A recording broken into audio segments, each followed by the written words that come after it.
Pouvez-vous revenir sur la politique mise en place par l'OMS au niveau africain?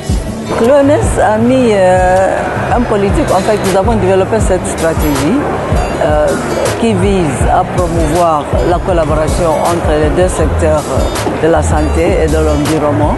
Et nous avons tout de suite compris que pour avoir le succès, il faut que nous travaillions avec notre partenaire au niveau des Nations Unies, le PNUD. Aujourd'hui, au niveau des experts, qu'est-ce qu'on peut retenir?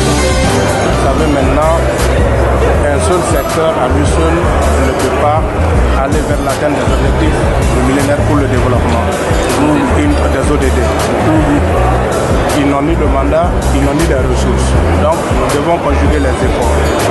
C'est dans ce cadre que cette conférence est extrêmement située. La prochaine étape, c'est quoi? La prochaine étape, c'est une adoption ici, à Libreville, de ce plan stratégique d'action, une confiance renforcée entre l'UNED et l'OMS, une croissance des capacités nationales pour avoir ce message commun vis-à-vis de nos ministères des Finances, pour investir le minimum, pour démontrer que le retour sur l'investissement sera maximisé quand on travaille la santé et l'environnement ensemble. Aujourd'hui, quelles sont les mesures qui sont prises justement pour éviter d'en arriver là, d'avoir la peinture aussi toxique? Il y a certains fabricants qui ajoutent volontairement des composés qui contiennent du plomb dans les peintures. Parce que ça réduit le temps de séchage de la peinture et aussi ça augmente la brillance. Donc ça donne de très belles couleurs. Le problème, c'est que le plomb est extrêmement toxique. Et le plomb affecte le système central, nerveux central et aussi périphérique. Et ça affecte principalement les enfants, y compris les enfants à naître, les enfants qui sont contaminés à travers leur mère enceinte et les femmes. Chers téléspectateurs de Label Radio et Télévision, la chaîne panafricaine internationale, merci de nous rejoindre une fois de plus. Cette fois-ci, pour ce programme spécial, nous avons deux invités. Messieurs, bonsoir et merci d'avoir accepté notre invitation. Bonsoir, merci. Alors, avant de revenir sur la troisième conférence interministérielle, peut-être, Monsieur Fofana, revenir sur la politique mise en place au niveau du Sénégal en matière de santé et d'environnement particulièrement. Le gouvernement du Sénégal a, depuis 1972, la première conférence de Stockholm, mis en place une politique environnementale. Laquelle politique environnementale s'est articulée autour de la mise en place des infrastructures, des institutions en charge des questions environnementales.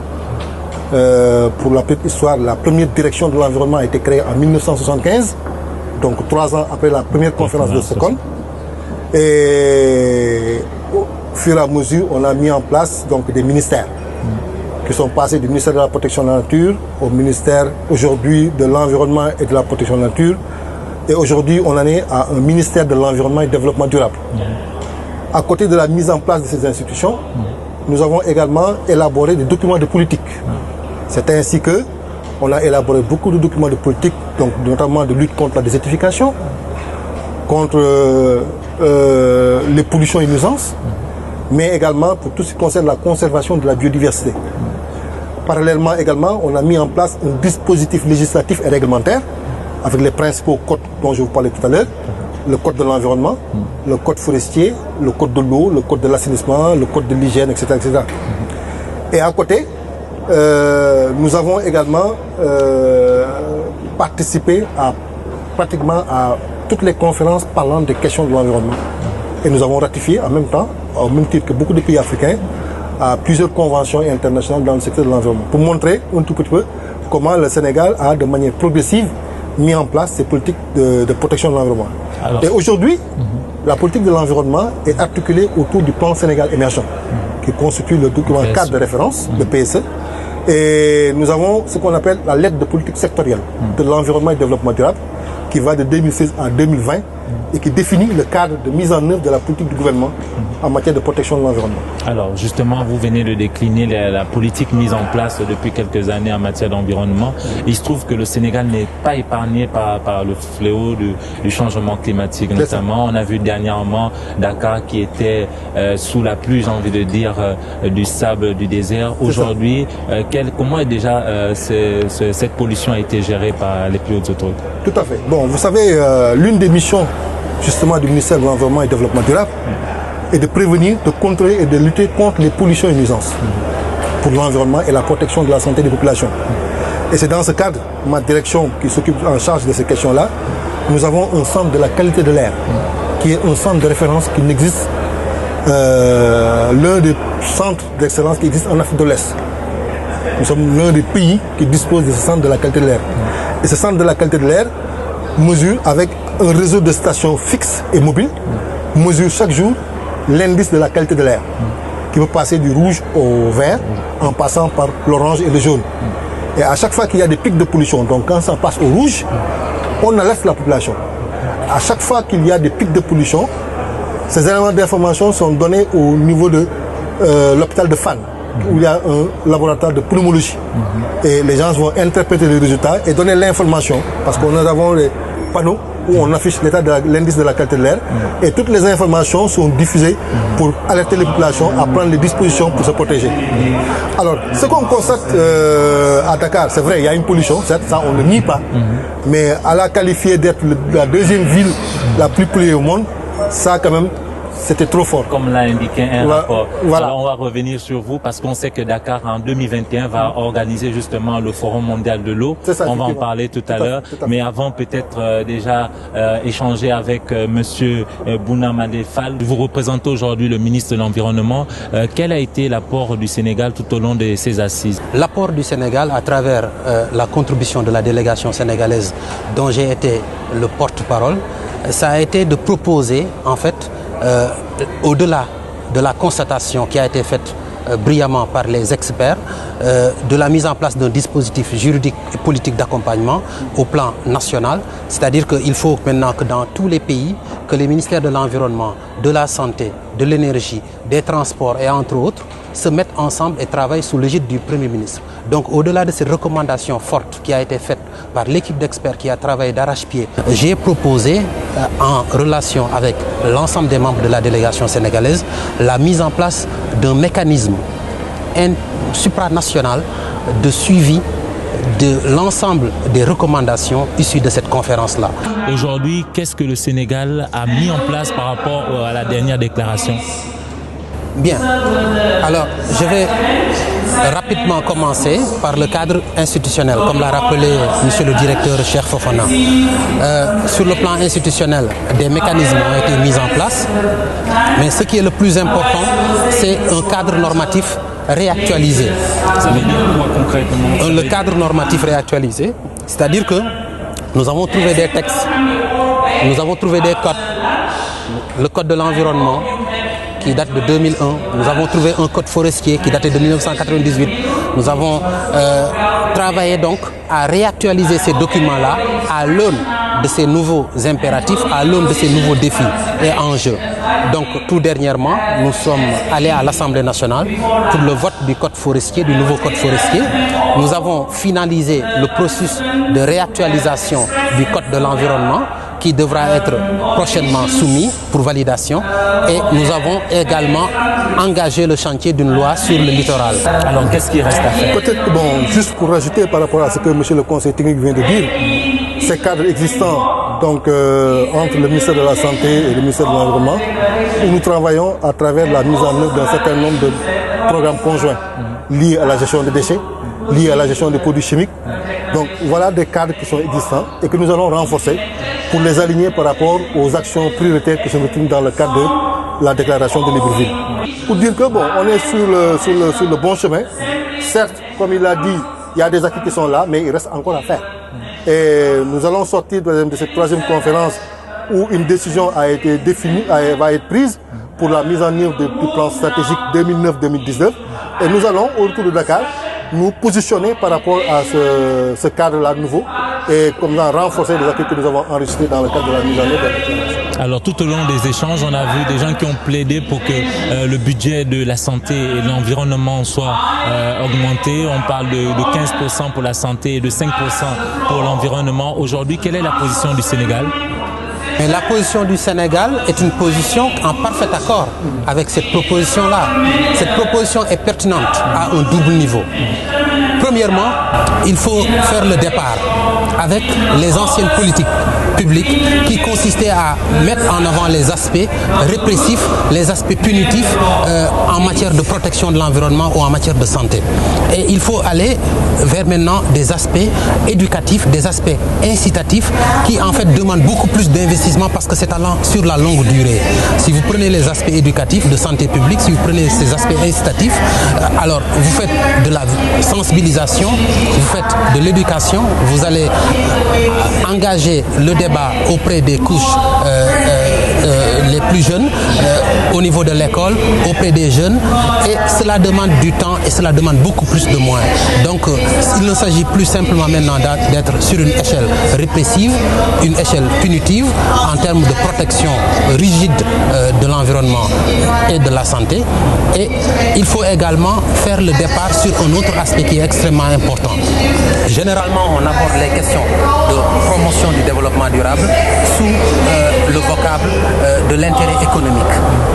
Mais il faut faire le départ que ce n'est plus seulement les intérêts économiques qui doivent être mis en avant, mais il faut placer l'être humain au cœur de la stratégie. Il faut placer l'intégrité humaine, et là on raisonne en termes de santé publique, on raisonne en des termes incitatifs, on raisonne en des termes éducatifs, on raisonne en des termes préventifs. Il a touché du doigt l'aspect prévention. Parce que comme le dit l'adage, il vaut mieux prévenir que guérir. Et lors du segment des experts également, le Sénégal a fait un certain nombre de recommandations. Actuellement, force est de reconnaître que les ressources financières se font de plus en plus rares. C'est la raison pour laquelle, et comme nous l'avons suggéré lors du segment des experts, il faut que nous arrivions au niveau de notre pays à maximiser les ressources disponibles. Ce qui fait que dès l'instant qu'on planifie le projet environnemental, on prend la dimension centrale là-dedans, c'est à coup sûr, on pourra les réaliser. Idem également. Il y a des pays qui n'intègrent pas justement ces deux volets, voilà, ça a été également souligné. Également pour les volets santé. Et nous avons des outils qui nous permettent également d'arriver à cette fin. Je prends par exemple tout ce qui concerne dans le cadre de la prévention, les évaluations environnementales qu'on doit mener avant la réalisation de tout projet, la mise en œuvre des plans de gestion environnementale pour suivre, mais comme je dis également, la prise en compte et l'internalisation des dimensions environnement, santé et vice-versa dans les programmes permettront en tout cas de réduire autant que possible les charges financières qui devraient être mises en œuvre pour atteindre les mêmes résultats. Alors la semaine dernière déjà, c'était toujours ici, la 7e semaine africaine de l'eau. Et justement, le Sénégal a déjà organisé cette semaine, c'était la 5e. Et en 2021, le Sénégal va organiser le Forum mondial de l'eau. Là aussi, c'est une autre question. C'est la même chose que la santé et l'environnement. C'est un autre défi. C'est un autre défi que le Sénégal va essayer de prendre en charge. Alors là, c'est un défi un peu plus difficile, un défi qui concerne particulièrement le Sénégal parce qu'il y a des zones encore, ne serait-ce qu'à Dakar, qui ne sont pas forcément très couvertes en eau. Oui, mais je suis tout à fait d'accord avec vous. Mais ces situations, ce sont des situations temporaires. Et parce que le gouvernement, notamment à travers le ministère en charge de l'hydraulique, a pris les dispositions nécessaires pour aujourd'hui améliorer la situation. Et c'est pour dire qu'aujourd'hui, bon, pour un pays désertique à semi-désertique, les questions de stress de l'eau sont facilement palpables. Et c'est valable également dans le domaine de l'assainissement, n'est-ce pas? Donc, où on est en train quand même de faire des progrès, mais nous reconnaissons qu'il reste encore à faire. Et c'est pourquoi j'ai dit tantôt en parlant de défis, donc cet forum mondial de 2021 qui va venir après celui de Rio permettra au Sénégal et aux pays africains, parce qu'également il y a d'autres pays africains qui sont concernés par ces questions de stress hydrique, à prendre en charge et à promouvoir en tout cas le politique hydrique, etc. etc. Donc c'est un double défi, et surtout que ça nous permettra également pour nous, nos pays, de pouvoir répondre à des engagements internationaux que nous avons pris, notamment à travers les objectifs de développement durable. En parlant de eau et assainissement, par exemple, l'objectif de développement durable numéro 6, essentiellement consacré à ces questions-là, avec des programmes y afférents que nous allons mettre en œuvre pour justement atteindre en tout cas tous les objectifs fixés dans ce domaine-là.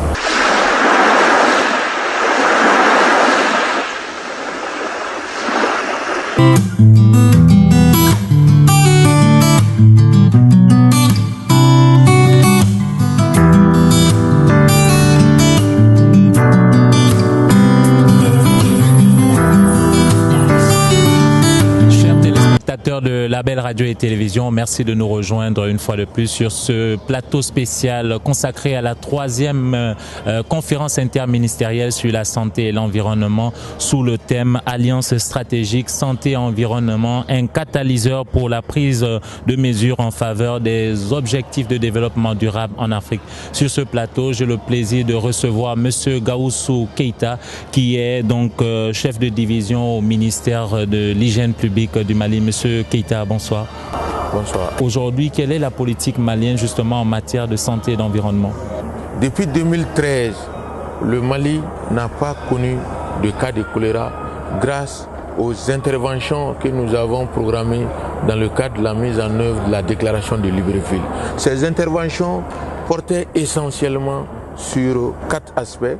Il y a l'accès à l'eau potable des populations et nous sommes passés jusqu'à vulgariser le traitement de l'eau à domicile en faisant la promotion de la désinfection et la bonne conservation de l'eau à domicile. Ensuite, nous sommes passés également à l'ATPC, l'assainissement total piloté par la communauté pour vraiment pouvoir mettre fin à la défécation à l'air libre. Si vous prenez l'épidémie de la maladie à virus Ebola, que le Mali n'avait jamais connu.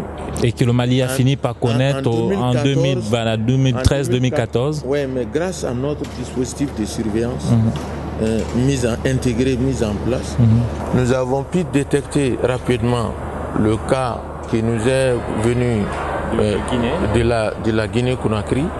Donc nous avons pu également circonscrire rapidement cette épidémie grâce aux efforts conjugués des secteurs de la santé et de l'environnement. Arrêtons-nous quelques instants sur l'énergie. On sait que le Mali aujourd'hui est quand même l'un des pays qui est vraiment ensoleillé. Mais comment le Mali n'arrive pas aujourd'hui à utiliser ce bénéfice-là qui est l'énergie solaire pour justement avoir l'électricité à flot? Non, il y a au Mali, il y a de grands progrès qui sont faits en matière dans le domaine des énergies renouvelables. Si vous prenez le programme présidentiel d'urgence sociale, au-delà des interventions qui sont faites par les départements sectoriels, aujourd'hui, les populations les plus reculées du Mali, ce n'est pas l'ensemble, il y a une grande majorité qui bénéficie vraiment de l'énergie hybride, pas uniquement solaire, parce qu'il y a l'énergie thermique combinée avec l'énergie solaire pour la fourniture d'électricité aux populations.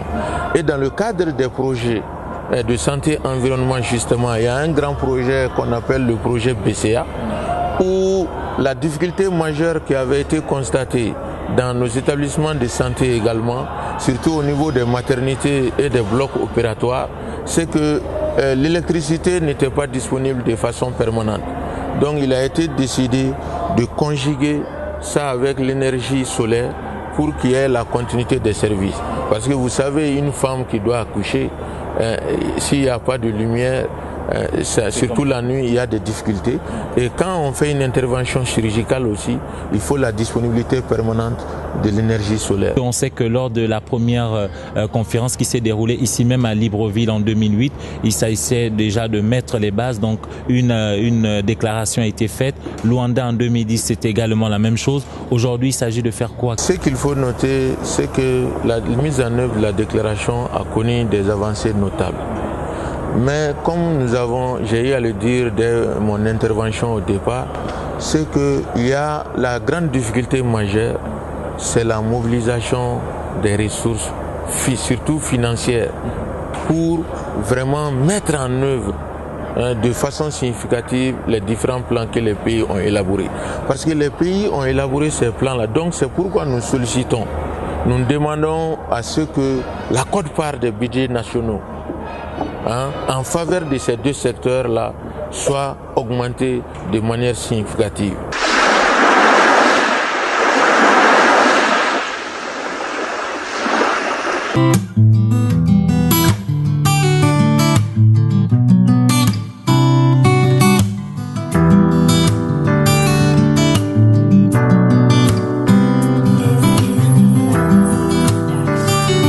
a vu tout au long de cette conférence que beaucoup de ministères, malheureusement, faisaient une sorte de distinction entre la santé et l'environnement, alors que la santé en général englobe aussi l'environnement quand il faut parler, par exemple, de la préservation de l'air. Et on a vu aussi à Jacquesville, une ville de Côte d'Ivoire, non loin d'Abidjan notamment, qu'une mesure a été prise pour avoir des taxis solaires. Vous pensez que c'est comme ça que la Côte d'Ivoire va protéger plus facilement sa population? Oui, je pense que ce sont des initiatives qui sont la bienvenue. Vous savez, la pollution de l'air est source de maladies. Donc lorsque nous voyons des voitures qui émettent des gaz d'échappement qui contiennent des polluants qui sont nocifs pour la santé des populations, et je pense que c'est ce type d'action qu'il faut encourager.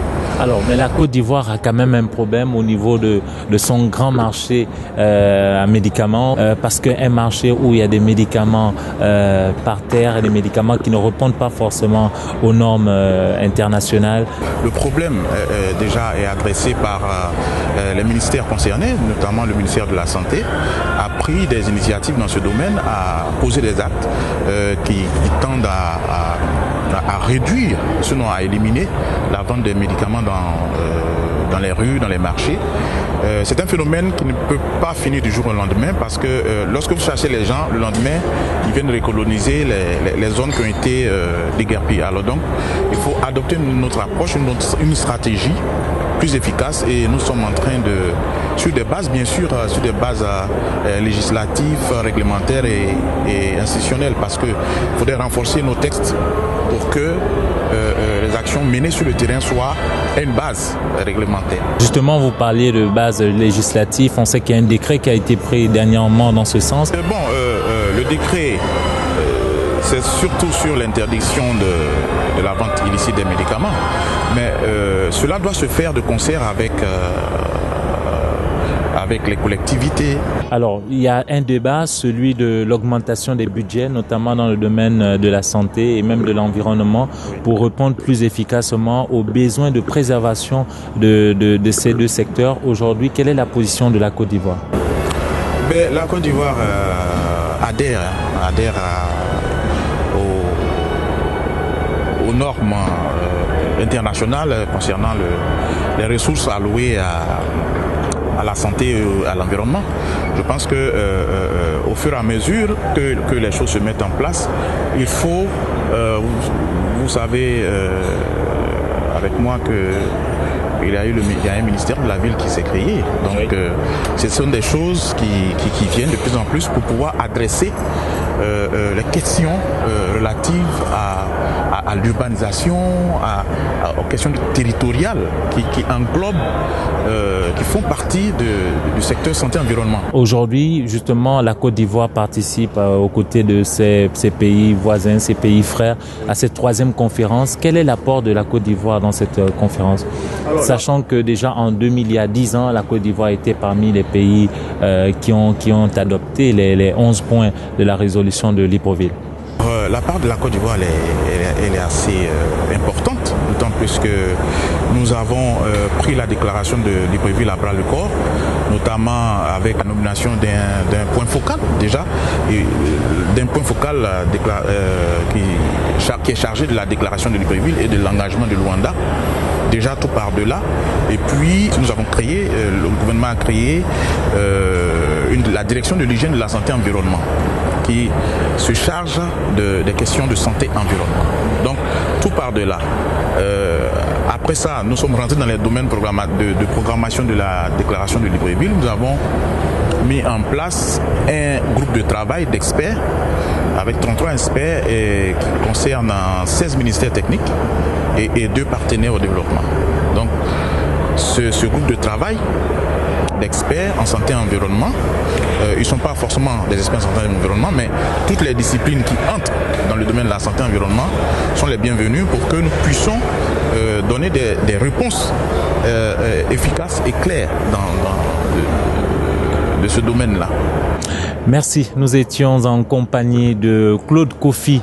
Il est point focal donc au niveau du ministère de la Santé et de l'Environnement, donc de l'hygiène publique de la Côte d'Ivoire.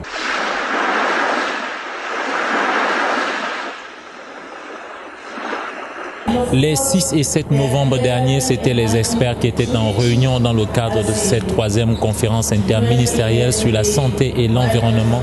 Quelques jours après leurs travaux, ce sont les ministres qui sont entrés en session plénière. On parle là bien sûr des ministres de la santé et de l'environnement du continent. Je vous propose à présent d'écouter la lecture du rapport final.